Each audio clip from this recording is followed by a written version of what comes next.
Uh, Good evening, very good evening to all Toastmasters and fellow guests. I see some, a good number of guests today. It's a very good thing. Actually, we have three portions of Toastmasters. Those of you who are new in this color, the one we have just finished that consists of. My first question is, what is actually the culture is? And is there anything we can call the culture of Toastmaster? GM.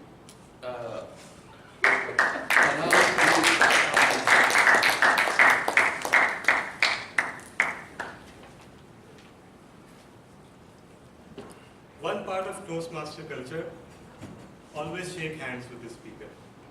Fellow Toastmasters and guests, what is culture? The definition varies by person to person. But I think of culture as a set of shared values, a set of habits, a set of preferences. See, anything that we like, that we love to do, but it goes against certain ethics or certain belief systems, what do we call it? Culture. It's our culture. We use culture to justify ourselves. We use culture to prove to the society that there's a valid reason for everything that we do. More often than not, we are just going by the seat of our pants. We are just doing what we like. The culture of a society, by definition, cannot be defined, because each and every person has their own culture. Each and every community have their own culture. As far as Toastmasters is concerned though, I can see a common culture here.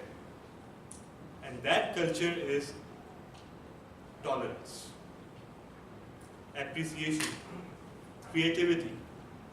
I always say that when we come to Toastmasters, we tend to become the best person that we are, despite our usual instincts. Because none of us are this polite, this constructive, this positive when we get homes. And that's why I say that it's a contribution to the society, because at Toastmasters, we learn to help each other, we learn to appreciate each other, we learn to listen, and we learn to discipline ourselves. And I believe that is the culture of Toastmasters. Thank you, Dala, for defining the culture generally and narrowing it down up to this room. Thank you. The next question is, after the defining the culture, we have many elements of culture, such as literature, visual arts, entertainment, and our celebrations, our festivals. Do you think that one of the opinion that the Indian movies should not be banned in Pakistan because they are the part of a larger culture of subcontinent? Do you agree with this opinion? I would like to call Rubina Kedwai to please come up.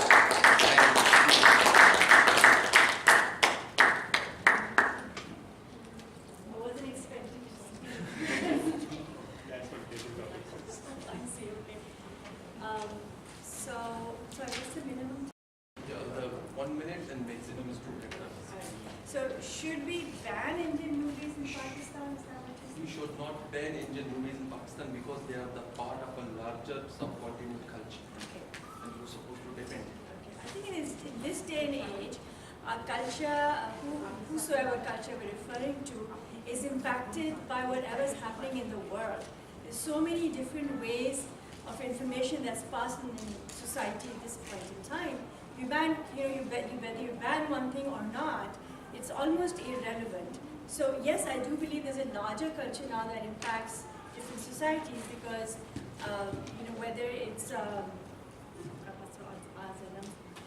because people are vulnerable to different sources. So I don't think that the question is whether you should ban something or not.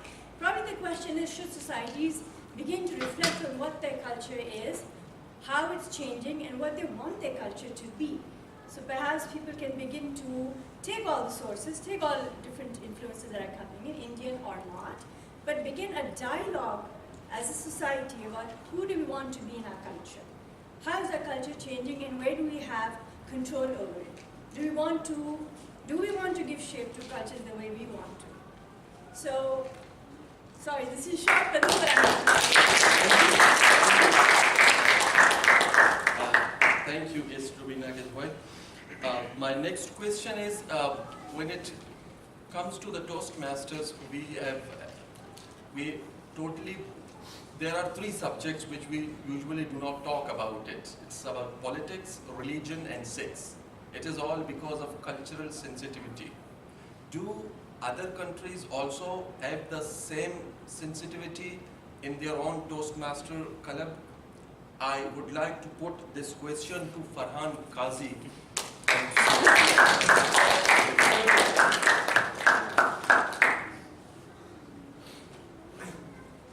No matter what he says, there is single result. So, respected Toastmasters, fellow Toastmasters, guests, a very warm good evening. So the topic that I've been given is about the three things that are not allowed to talk on because they are quite sensitive things. It's religion, politics, and sex. Toastmasters, as it was introduced by the Toastmasters of the day, is a global organization, which means it has got standard practices, standard themes, which everyone has to follow. Which means whether you are in Pakistan, whether you are in the United Kingdom, or you are in any part of the world, these certain criteria have to be followed. Which means that there are other sensitive topics that may be not possible to talk in Turkey, for example, or in other regions. But Toastmasters has decided that these are the three factors which nobody should talk about because they're sensitive. So I don't know really whether other cultures are sensitive to certain topics which you should not talk, but for sure I know that Toastmasters as an organization, we should always not talk on these sensitive topics because they create a debate which may at times lead to unhealthy discussions. And because Toastmasters is designed in a way that it enhances positive learning experience, so we do not want to engage ourselves into a topic which may ultimately end up into an argument. So that is what my reflection on this topic is. Thank you. Thank you, Farhan Qazi. But anyway, if you know the other subjects, if they are not available in certain countries, let me know. I want to join that country because there's a really suffocation over here.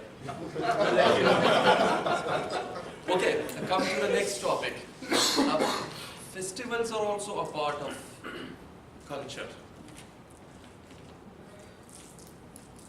My question is, what is the particular activity which we have done in our childhood as a festival, which was a part of the culture, but now we have abandoned it for a reason best known to us as a society? My question is to guest Nabil, if you can come up and say.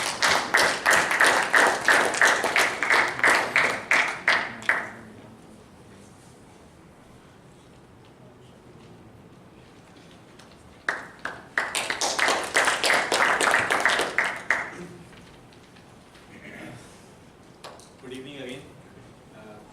As a topic, what festival which we have... What particular activity you have done during your festivals in your childhood which we abandoned now? The most common activity we have done in our childhood is on the day of Shab Barat, you can say, when we used to flare up bombs and all the things. And we have done everything.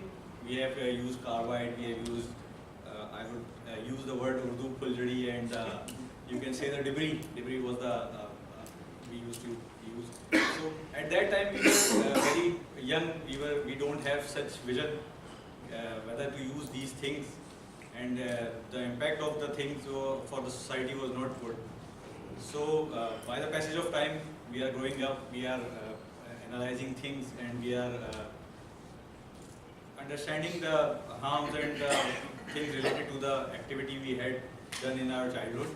So now we have amended because basically it's a wastage of money, you can say. And secondly, it creates noise pollution, you can say, for the people living around you, and you are enjoying while you are enjoying. So by the passage of time, it's a good habit that it is changing the culture which we have transmitted from our Indian side, you can say, from the Indian region, from where we evolved. So that's my point of view that we have.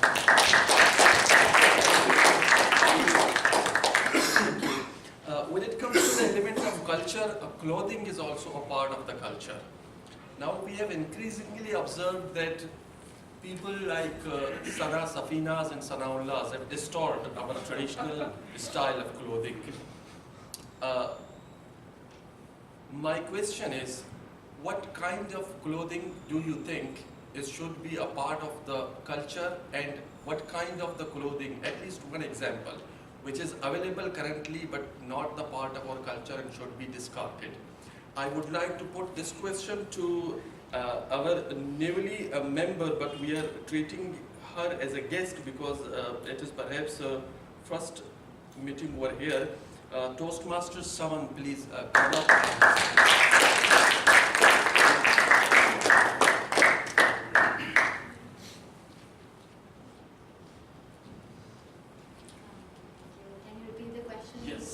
Well, actually, our clothing pattern has been distorted by some obnoxious bodies, just like Sana Safinas and Sanaullahs.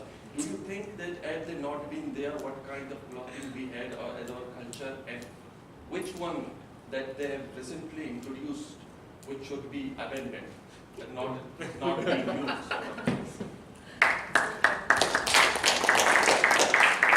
Hi everyone. Sorry. Okay, hi everyone. This is my first time to be speaking in front of in front of you guys, and let's see if I am able to answer this question properly.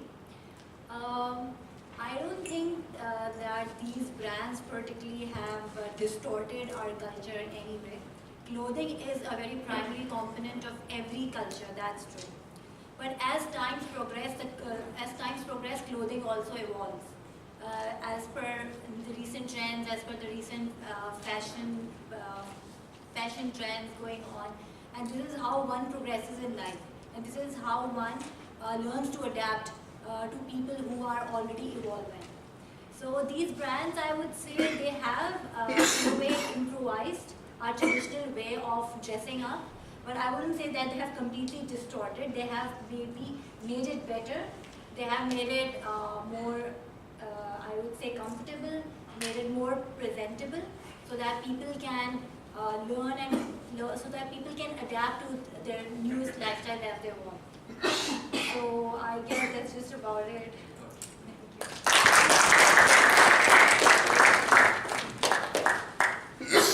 Thank you, Toastmaster Saman.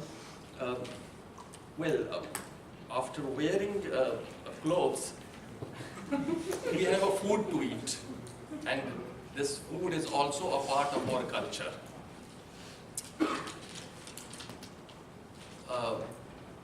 Food outfit like McDonald's and KFC, again, I'm referring the question, have they improvised our existing traditional food or distort us? I would like to put this question to guest Faizan.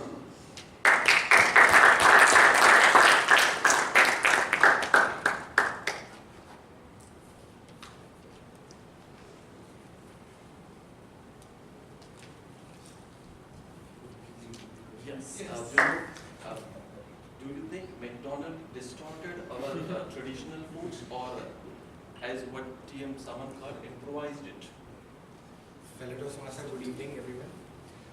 I totally agree with you that McDonald's and such fast food chains Thank you. basically destroyed our traditional foods.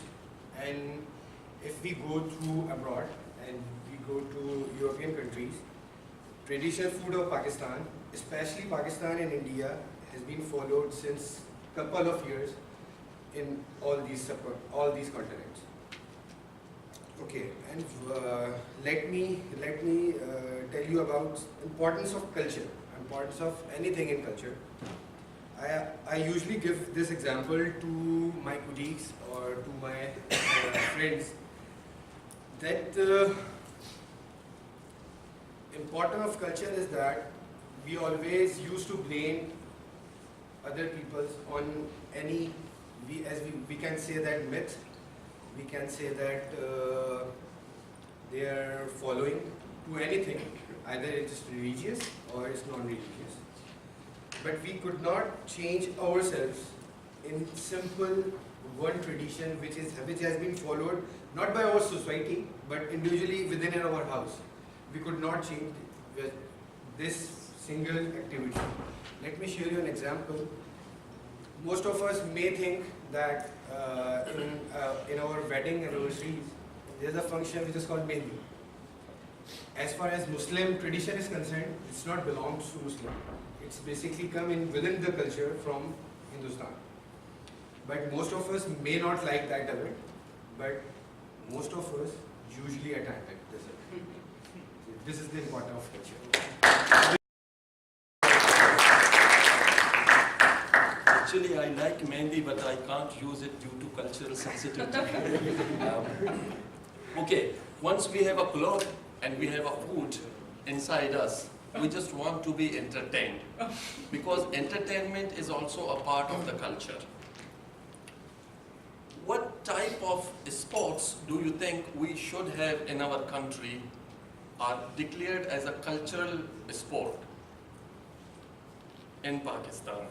I would like to put this question to guest Avinash.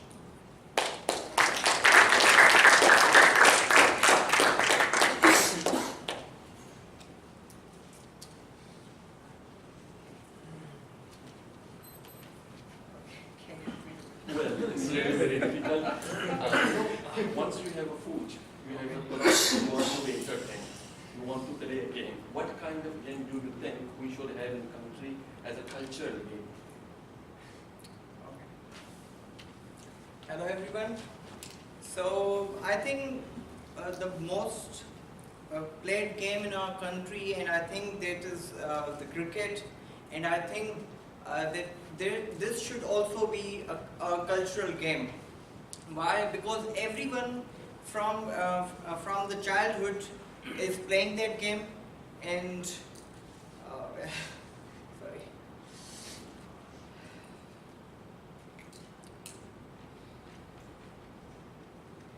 Yes. So okay. So I believe that why cricket is a game that I'm sorry. It's okay, just go about. Say something about it. Introduce yourself. We want you. You just have to speak. No worries. Okay.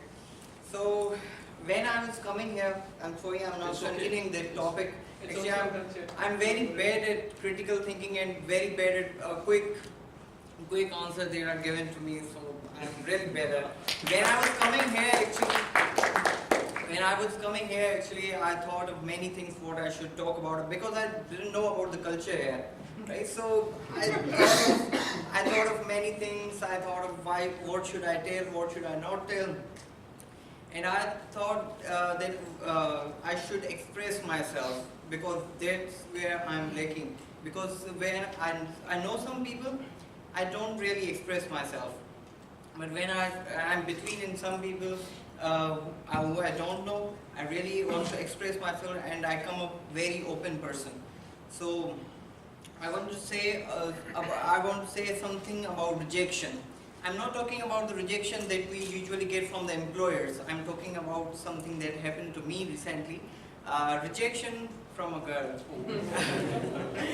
So And there's a lot of benefit from rejection from a girl actually. If you haven't been broken up or haven't been rejected by a girl before, so I think you should get a girl.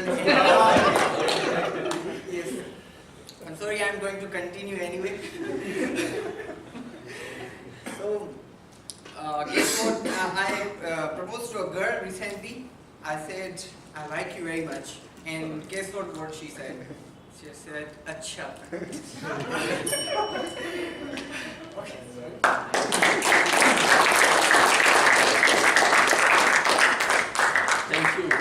Thank you, Avinash. Actually, rejection is also a part of our culture. and people in my age usually face it. So thank you for the speech. You expressed yourself. You not only express yourself, you express yourself very well. Now come to the next session. There's a thing we call a consumer culture. I would like to put this question to Mr. Guest Muhammad Hussain to talk about the consumer culture. What do you mean by that? He is the member. He's a member. Yes.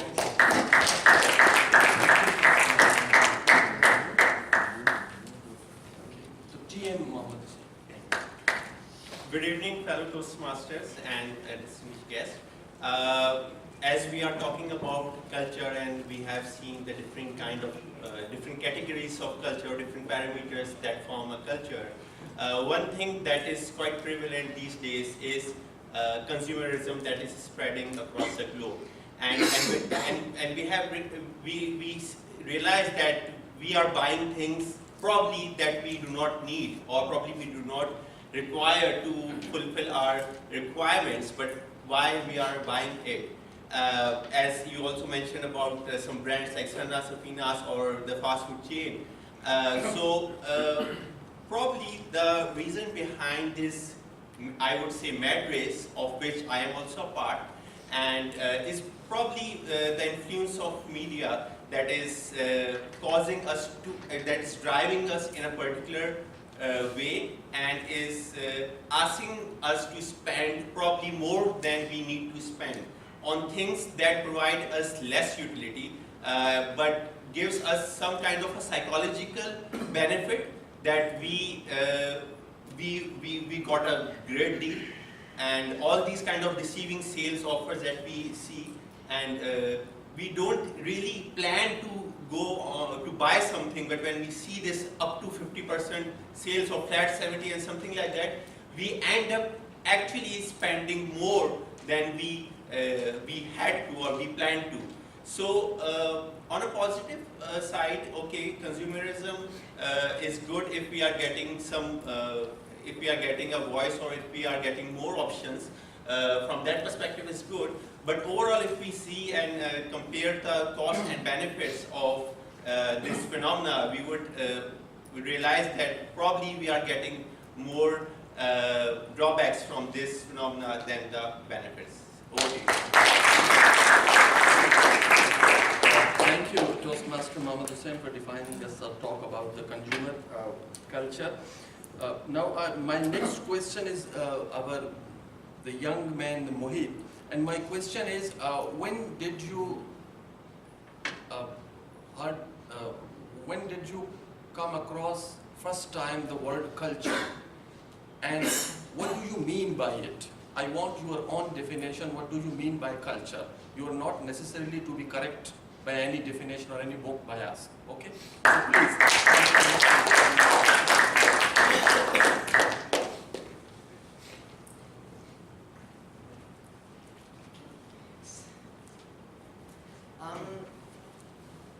As the word culture comes across my mind, the first thing that comes across me is the different things that we eat, the different things we do, our actions which happen as a group of society in our world. So there are main things in our society which happen, like the main cultures, and then we brief it down to even more, such as Pakistani, and then we brief it down even more to clubs such as the Toastmasters. So there are many actions, as in a culture we have things which we like to do, like it's traditional. It's things which we have to do because it's happening from generations to generations. So when culture comes across my mind, I feel actions is the most thing which should be important in culture, as actions define the most, but then there's also words. So then if you speak, then it is also a part of your culture, because what you define is what you're doing. So actions and words are definitely the first thing which comes across my mind when it says culture. Thank you. Thank you, guest Mohit. You expressed yourself very well. The next, somebody said somewhere that when it comes to body, your body never lies. Performing art is also a part of the culture, which is including dancing. What we observed nowadays is that dancing as a performing art is receding from our memory. It is in a decline. What are the possible reasons for its decline? I would like to put this question to the guest, Muhammad Irfan.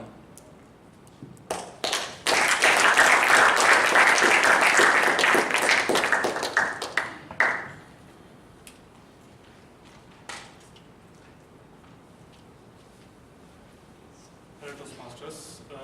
I have been given a topic to speak about performing arts and why it is receding from our memory. Main purpose, main reason about this thing, which I believe is, especially in Pakistan, is because of the religious reasons. People do not think art as a good thing, especially related to dancing and also related to sculpture or paintings and kind of sculptures.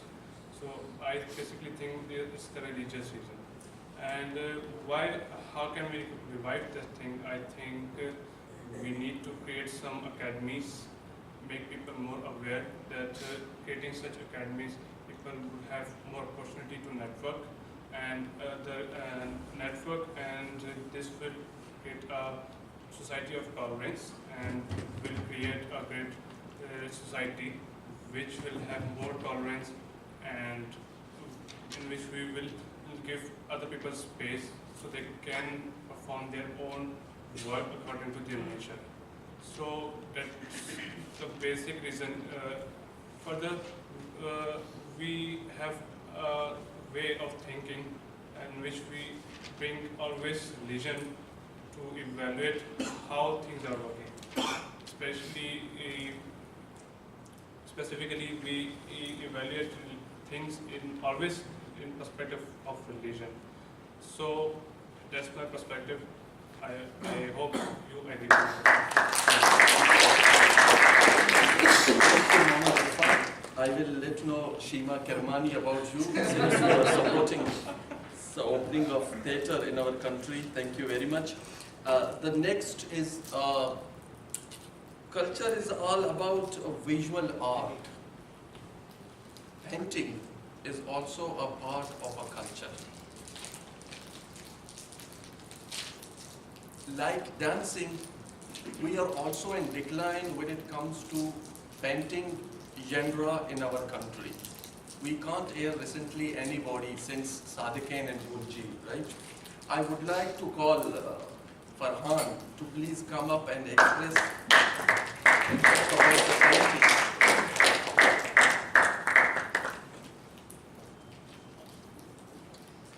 Good evening, fellow Toastmasters and members and guests.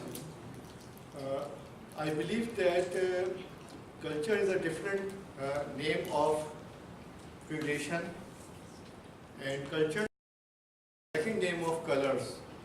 And if we see any painting without color, we don't like. So this is same happened. So everything has a pros and cons. It's up to us that how we use it. Right side and a wrong side. Right now, unfortunately, government is not promoting different kind of arts, and these and different arts are going down day by day. We have talked about sports, we have talked about dance, and there is no entertainment in our society. And one culture is lacking, which I believe that is tolerance. I heard a very good quotation that control your thoughts, they will become your action. Control your action, they will become your habits, and control your habits, they will become your character. So whatever we are thinking and whatever we are seeing, it comes into our mind and becomes a culture of the society. We are talking about painting. There are so many great sculptors in Pakistan and artists like Asghar, sir has discussed. But right now we are not seeing anybody around in Pakistan. On the other hand, if we talk about India, they are way behind in sports and different areas. 10 years ago, we were the champion in hockey, right? And India had the same position, but now India is among the 4th in the top teams, and we are, I think, not in the 10th position. So, so this is it. How many of you know that the hairstyle is also a part of the culture? I would like to call Malik Amir to express. Is it possible that hairstyle can be a part of culture? Assalamualaikum. Very good evening. Basically, he called me for the hairstyle in our culture, but unfortunately, I have lost my hair. But again, I'll try my level best to put some my brief history and also on way forward. So basically, thing is since childhood, we normally take care of our children with their cultural style, the behaviors, their body language, their dress up, and their haircut especially. Like my father was very much curious and sincere about my haircut, and I should go to the hairdresser, to the salon by every month. So I have two haircut by as a Fauji cut. Still I'll try, but now it's national Fauji cut, mashallah. So again the culture goes to my children, and now they are mashallah going to salon by every 5th of month. So it's in our culture that the haircut should be prompt. In elite schools, they are not most probably following the same culture. It's not a part of their routine. They are allow them to go for some burger cut or some big hair. They can allow, but strict in discipline or in army schools, still they are following some gestures of army cut. So haircut definitely tells us about the family background, about the culture, about the country, that how we are sincere and we are serious about our body language, about gesture. Because if you are going or if you are giving some presentation to anyone, it totally depends that how well you are in a dressing getup. Your haircut is also telling about the body language, that the person is very much sincere about his profession or very much serious about his in gesture. So I try my best to put my